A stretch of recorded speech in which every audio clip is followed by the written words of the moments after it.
ആവശ്യത്തിനനുസരിച്ച് എടുക്കാം. ഇടയ്ക്കൊന്ന് മൂടി വെച്ച് കഴിഞ്ഞാൽ പെട്ടെന്ന് കുക്കായിട്ട് കിട്ടും. പക്ഷെ അങ്ങനെ മൂടി വെക്കുമ്പോൾ ഇടയ്ക്കൊന്ന് ഇളക്കി കൊടുക്കണം, അല്ലെങ്കിൽ അടിയിൽ പിടിക്കും. എന്നിട്ട് അതിലോട്ട് 2 ടീസ്പൂൺ വെളുത്തുള്ളി ഇഞ്ചി പേസ്റ്റ് ആഡ് ചെയ്തെടുക്കാം.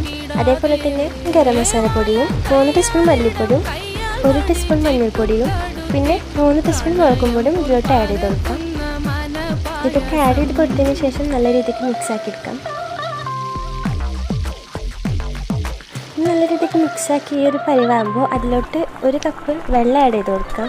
വെള്ളം ആഡ് ചെയ്തതിന് ശേഷം നല്ല രീതിക്ക് മിക്സാക്കി എടുക്കാം.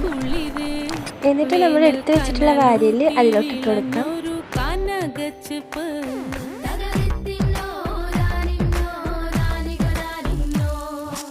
എന്നിട്ട് നല്ല രീതിക്ക് ഒന്ന് മിക്സാക്കി കൊടുക്കാം.